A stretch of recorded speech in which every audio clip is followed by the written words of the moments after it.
Hello, friends and subscribers. This is Phoenix. I've decided to do a quick video on retiring at age 50 on my military pension.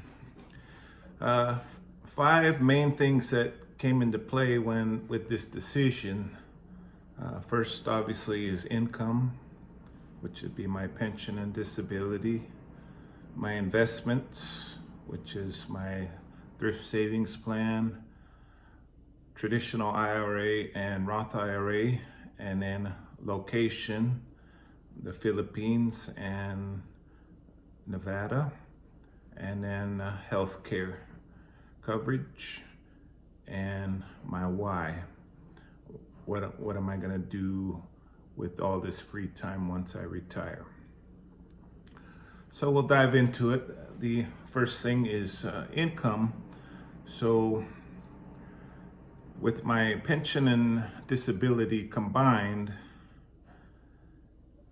by going by the 4% rule, which was studied in the Trinity study, which was determined that if you took out 4% of your investments in retirement, that money would last you for 30 years or more.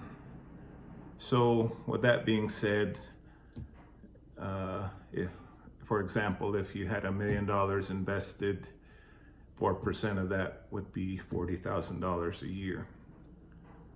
So with the money I'm getting from my disability and pension, it's like I have $1.7 million that I'm able to withdraw from.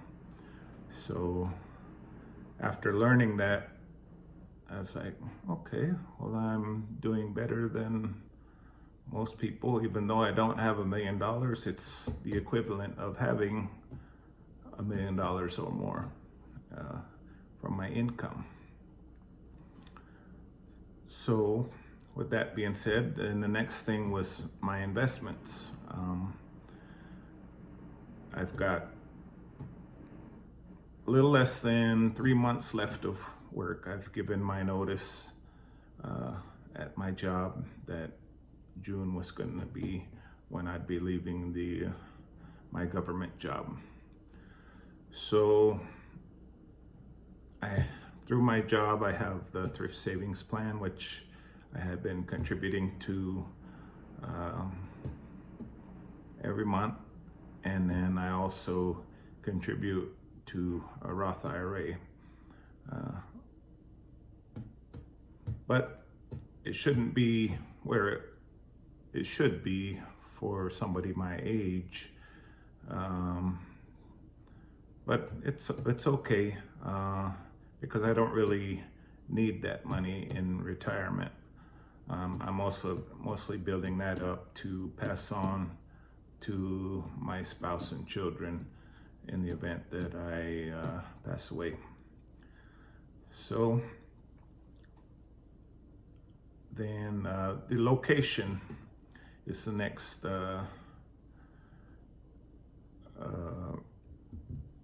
topic. And well, my wife and I were in 2020 when we were in lockdown and couldn't go anywhere. We watched a lot of YouTube videos, and we came across a couple that were in the Philippines, and my wife had suggested that the island of Palawan, and specifically El Nido, was a beautiful place, and that she had an auntie that lived there. So I Googled El Nido, or not, checked it on YouTube. And anyway, this couple was there in El Nido, and they had gotten stranded there because of the travel restrictions. And so they documented their stay in El Nido, and they did all the tours that they could while they were there. And I just seen what a beautiful place it was, and I thought to myself, well, shoot, if you're going to be stranded somewhere might as well be somewhere beautiful and like paradise. And doing a little more research, I found out that El Nido was voted the best beaches in the world several years in a row. So I was like, okay, I'll check into that, because my wife and I had visited Boracay before, and I just loved it there. But she said, El Nido is even better than Boracay. And also my good high school friend said the same thing, and he lives in the Philippines permanently. So looked into it, and then I said, well, let's see about possibility of purchasing a property there. So turns out my wife's aunt knew somebody that was selling a property, and she vetted them for us, and so we purchased a property in El Nido. All we saw was pictures because of the travel restrictions. But we put a lot of trust in her aunt, and she took all the proper legal steps, making sure everything was done through an attorney and so forth on. So anyway, the tentative plan was we will retire in El Nido and then stay 8 to 9 months in El Nido, and then 3 to 4 months in Nevada, because I own a home in Nevada. But it's on the reservation, and my mom is currently the caretaker of that property. So, which moves us to the next topic, is healthcare. That was one of the major concerns retiring in a foreign country, was the healthcare. In the Philippines, the major cities have big modern hospitals, but as I did a little research, I found out there's actually a VA hospital in Manila that I would be able to access. So that weighed heavily into my decision.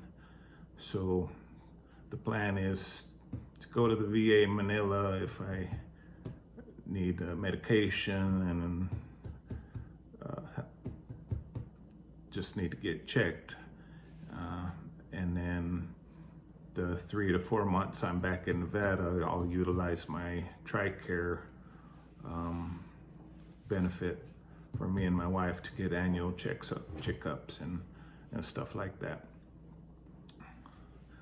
So that covers healthcare. And then the last topic is my why. What will I be doing with my time as I'm retired? So the one thing, being retired will give me the flexibility to travel that I don't have working this federal job. You're restricted to the amount of leave days you have per year, and